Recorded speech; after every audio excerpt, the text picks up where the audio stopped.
പ്രിയപ്പെട്ട സുഹൃത്ത് നമസ്കാരം. JD's കറണ്ട് അഫേഴ്സിലേക്ക് സ്വാഗതം. A goal without A plan is just A wish. നമുക്കെല്ലാവർക്കും ലക്ഷ്യങ്ങളുണ്ട്, പക്ഷെ കൃത്യമായിട്ട് പ്ലാനിംഗ് ഇല്ലെങ്കിൽ അത് വെറും ഒരു ആഗ്രഹം മാത്രമായിട്ട് മാറും. നമുക്കെന്താണ് വേണ്ടത്? കൃത്യമായിട്ടുള്ള പ്ലാനിംഗ് ആണ് നമുക്ക് ആവശ്യം. നമുക്ക് നല്ലൊരു പ്ലാനിംഗ് ഉണ്ടെങ്കിൽ അതനുസരിച്ച് നമ്മൾ മുന്നോട്ട് പോവുകയാണെങ്കിൽ നമുക്ക് സമയം ലാഭിക്കാനും സാധിക്കും. അതുപോലെ തന്നെ നമ്മുടെ ലക്ഷ്യം അതിലേക്ക് നമുക്ക് വേഗം എത്താനും സാധിക്കും. So what we need is perfect planning. നമുക്ക് നല്ലൊരു പ്ലാനിംഗ് ആണ് ആവശ്യം. ഇന്ന് ജൂൺ 6 JD's കറണ്ട് അഫേഴ്സിന്റെ ഇന്നത്തെ കറണ്ട് അഫേഴ്സിലേക്ക് സ്വാഗതം. 3 തവണ ബഹിരാകാശ യാത്ര നടത്തിയ ഇന്ത്യൻ വംശയായ ബഹിരാകാശ യാത്രികയുടെ പേര് സുനിത വില്യംസ്. നമുക്കെല്ലാവർക്കും അറിയാവുന്ന ഒരു ബഹിരാകാശ യാത്രികയാണ് സുനിത വില്യംസ്. ഇന്ത്യൻ വംശജയായിട്ടുള്ള സുനിത വില്യംസ് 3ാമത്തെ പ്രാവശ്യം ആണ് ഇപ്പോൾ ബഹിരാകാശത്ത് പറന്നിട്ടുള്ളത്.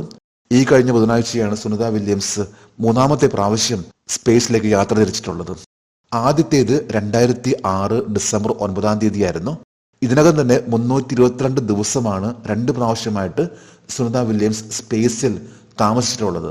ഇപ്പോൾ ഇത് 3ാമത്തേതാണ്. ഈ കഴിഞ്ഞ ബുധനാഴ്ച, അതായത് ഇന്നലെയായിരുന്നു ഇന്ത്യൻ ഒറിജിൻ ആസ്ട്രോണോട്ട് ആയിട്ടുള്ള സുനിത വില്യംസിന്റെ 3ാമത്തെ ഒരു യാത്ര.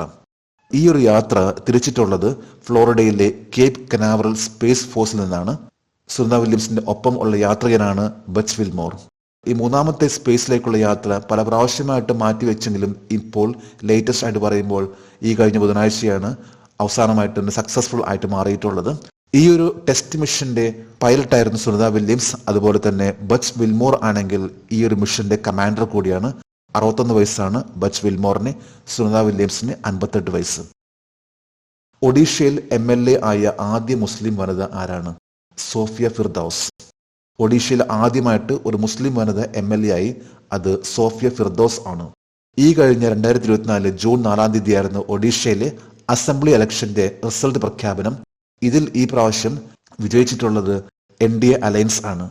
ഏതാണ്ട് 24 വർഷമാണ് നവീൻ പട്നായിക് ഒഡീഷ ഭരിച്ചിരുന്നത്. എന്നാൽ ഇപ്പോൾ അദ്ദേഹത്തിന് കിട്ടിയിട്ടുള്ള ഏറ്റവും വലിയ അടി എന്ന് പറയാൻ പറ്റും. കാരണം 24 വർഷത്തിന് ശേഷം ആ ഒരു മന്ത്രിസഭയെ മറിച്ചിട്ടുകൊണ്ട് നാഷണൽ ഡെമോക്രാറ്റിക് അലയൻസ് ഒഡീഷ ഭരിക്കാൻ പോവുകയാണ്. ഇന്ത്യൻ നാഷണൽ കോൺഗ്രസിന്റെ അംഗമാണ് സോഫിയ ഫിറാദോസ്. സോഫിയ ഫിറാദോസ് വിജയിച്ചിട്ടുള്ളത് ഒഡീഷയിലുള്ള ബറാപതി കട്ടക് അസംബ്ലി കോൺസ്റ്റിറ്റ്യുവൻസിയിൽ നിന്നാണ്. ഇതിലൂടെ ഒഡീഷയിലെ ആദ്യത്തെ ഒരു MLA ആണ്. The first woman from the മുസ്ലിം കമ്മ്യൂണിറ്റിയിൽ നിന്നുള്ള ആദ്യത്തെ വനിത. യൂണിഫൈഡ് പേയ്മെന്റ് ഇന്റർഫേസ് സാങ്കേതികവിദ്യ സ്വീകരിച്ച ദക്ഷിണ അമേരിക്കയിലെ ആദ്യ രാജ്യം ഏതാണ്? പെറു. അപ്പൊ ദക്ഷിണ അമേരിക്കയിലെ ആദ്യത്തെ രാജ്യമാണ് പെറു. UPI, അതായത് യൂണിഫൈഡ് പേയ്മെന്റ് ഇന്റർഫേസ് എന്ന ആ ടെക്നോളജി സ്വീകരിച്ചിട്ടുള്ള രാജ്യം. Unified payment interface technology south അമേരിക്കയിലെ ആദ്യത്തെ രാജ്യമാണ് ഇപ്പോൾ പെറു. UPI എന്ന ടെക്നോളജി സ്വീകരിച്ചിട്ടുള്ളത്. NPCI ഇന്റർനാഷണൽ പേയ്മെന്റ് ലിമിറ്റഡും central reserve bank of Peru BCRPയും സംയുക്തമായിട്ടാണ് ഈ ഒരു പ്രഖ്യാപനം നടത്തിയിട്ടുള്ളത്. അതായത് UPI സിസ്റ്റം പെറുവിൽ കൊണ്ടുവരുന്ന കാര്യം. NPCIയുടെ ഒരു ഭാഗമാണ് ഇന്റർനാഷണൽ പേയ്മെന്റ് ലിമിറ്റഡ്, അതായത് NIPL.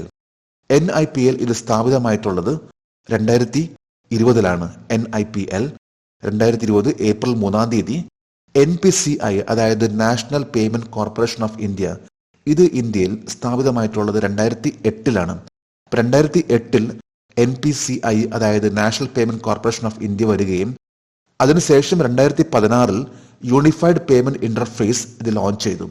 2016 ഏപ്രിൽ 11 പിന്നീടാണ് ഇന്റർനാഷണൽ ലെവലിലേക്കുള്ള ആ ഒരു കണക്ഷൻസ് കൊണ്ടുവരുന്നതിന് വേണ്ടിയും പുതിയ രാജ്യങ്ങളിലേക്ക് UPI സിസ്റ്റം കൊണ്ടുവരുന്നതിന് വേണ്ടിയാണ് NPCI ഇന്റർനാഷണൽ പേയ്മെന്റ് ലിമിറ്റഡ് എന്ന ഒരു പുതിയൊരു സംരംഭം ആരംഭിച്ചത്. ഇത് 2020 ഏപ്രിൽ 3 പെറുവിന്റെ പ്രധാനപ്പെട്ട ബാങ്ക് ആണ് central reserve bank of Peru. BCRPയുമായിട്ടുള്ള ഒരു നല്ലൊരു ബന്ധമാണ് ഇപ്പോൾ ഉണ്ടാകാൻ പോകുന്നത് എന്ന് NIPLന്റെ chief executive officer Ritesh Shukla അറിയിച്ചത്. പെറുവിന്റെ ക്യാപിറ്റൽ ആണ് ലിമ. കാസ എന്ന ബഹിരാകാശ ഏജൻസി ഔദ്യോഗികമായി ആരംഭിച്ച രാജ്യത്തിന്റെ പേര് ദക്ഷിണ കൊറിയ. സൗത്ത് കൊറിയയുടെ ഏറ്റവും പുതിയായിട്ടുള്ള ഒരു മാറ്റമാണ് സ്പേസ് മേഖലയിൽ, അതായത് കാസ എന്നത്. Korea space administration officially launch ചെയ്ത കാര്യം. ഇപ്പോൾ സൗത്ത് കൊറിയയുടെ ഒഫീഷ്യൽ സ്പേസ് ഏജൻസിയാണ് ഇപ്പോൾ കൊറിയ എയറോസ്പേസ് അഡ്മിനിസ്ട്രേഷൻ, അതായത് കാസ. ഈ ഒരു സ്പേസ് ഏജൻസി വന്നിട്ടുള്ളത് സൗത്ത് കൊറിയയിലെ സൗത്ത് ഗ്യോസാങ്ങിലെ സാച്ചുൺ എന്ന സ്ഥലത്താണ്. ഏതാണ്ട് 758.9 ബില്യൺ ബഡ്ജറ്റാണ് ഈ ഒരു പുതിയ സ്പേസ് ഏജൻസിക്ക്. കാസിയുടെ ഒബ്ജക്റ്റീവ് എന്ന് പറയുമ്പോൾ 2032 ചന്ദ്രനിലേക്ക് ആദ്യത്തെ ലാൻഡർ അതിൽ ഇറക്കണമെന്നും അതുപോലെ തന്നെ 2027 ഏറ്റവും കുറഞ്ഞ 3 സ്പേസ് ലോഞ്ചുകൾ 2027 ഉണ്ടാകണം എന്നതാണ് സൗത്ത് കൊറിയയുടെ ഒഫീഷ്യൽ സ്പേസ് ഏജൻസി ആയിട്ടുള്ള കൊറിയ എയറോസ്പേസ് അഡ്മിനിസ്ട്രേഷൻ അറിയിച്ചിട്ടുള്ളത്. 2024 ലോക പരിസ്ഥിതി ദിനത്തിന്റെ തീം എന്താണ്? Land restoration, desertification and drought resilience. ഭൂമി പുനഃസ്ഥാപിക്കൽ, മരുഭൂവൽക്കരണം, വരൾച്ച പ്രതിരോധം. ഇന്നലെയായിരുന്നു, അതായത് June 5 world environment day. World environment theme ആണ് ഈ പറഞ്ഞ land restoration, desertification and drought resilience. എല്ലാ വർഷവും ജൂൺ 5 ഈ ഒരു ദിനം ആചരിക്കുന്നത്. ഇന്നിപ്പോൾ ഗ്രഹത്തിന്റെ 40% നശിഞ്ഞിരിക്കുകയാണ്. അതായത് ലോക ജനസംഖ്യയുടെ പകുതിയെ നേരിട്ട് ബാധിക്കുന്ന രീതിയിലുള്ള മാറ്റമാണിപ്പോൾ പരിസ്ഥിതിയുമായി ബന്ധപ്പെട്ട് വന്നിരിക്കുന്നത്. ഈ പ്രാവശ്യത്തെ ഈ വേൾഡ് എൻവയോൺമെന്റ് ഡേ ആയിട്ട് ബന്ധപ്പെട്ട് ഇന്ത്യൻ പ്രൈം മിനിസ്റ്റർ നരേന്ദ്രമോദി ഏക് പേഡ് മാ കെ നാം എന്ന ക്യാമ്പയിൻ ആരംഭിച്ചു. അതായത് ഏക് പേഡ് മാ കെ നാം എന്ന ക്യാമ്പയിൻ. ഇസ്രായേലി പാസ്പോർട്ട് ഉടമകളുടെ പ്രവേശനം അടുത്തിടെ നിരോധിച്ച രാജ്യം ഏതാണ്? മാൽദീവ്സ്. ഈ അടുത്തായിട്ട് മാൽദീവ്സിനെ കുറിച്ച് പലപ്പോഴും നമ്മൾ ചർച്ച ചെയ്യാറുണ്ട്. ഇപ്പോൾ ലേറ്റസ്റ്റ് ആയിട്ട് മാൽദീവ്സിന്റെ ഒരു സ്റ്റേറ്റ്മെന്റ് ആണ്, ഒരു പ്രസ്താവനയാണ്. അതായത് ഇസ്രായേലി പാസ്പോർട്ട് ഉടമകളുടെ പ്രവേശനം നിരോധിച്ച രാജ്യമായിട്ട് മാറി മാൽദീവ്സ്. പ്രധാനമായിട്ടും പറയുമ്പോൾ ഇസ്രായേലി പാസ്പോർട്ട് ഇത് നിരോധിക്കാൻ കാരണം ഇസ്രായേൽ രാജ്യം ഗാസയിൽ എടുത്തിട്ടുള്ള നിലപാട്, അതുമായി ബന്ധപ്പെട്ടാണ് ഇത്തരത്തിലുള്ള ഒരു തീരുമാനം. ഈ കഴിഞ്ഞ 7 മാസം മുമ്പാണ് ഇസ്രായേലും ഗാസയും തമ്മിലുള്ള യുദ്ധം ആരംഭിച്ചിട്ടുള്ളത്. മാൽദീവ്സിന്റെ പ്രസിഡന്റ് ആണ് ഡോക്ടർ മുഹമ്മദ് മയൂസ്. ഇദ്ദേഹമാണ് ഇക്കാര്യം അറിയിച്ചിട്ടുള്ളത്. അതായത് മാൽദീവ്സ് ഇസ്രായേലിന്റെ പാസ്പോർട്ട് നിരോധിച്ച കാര്യം.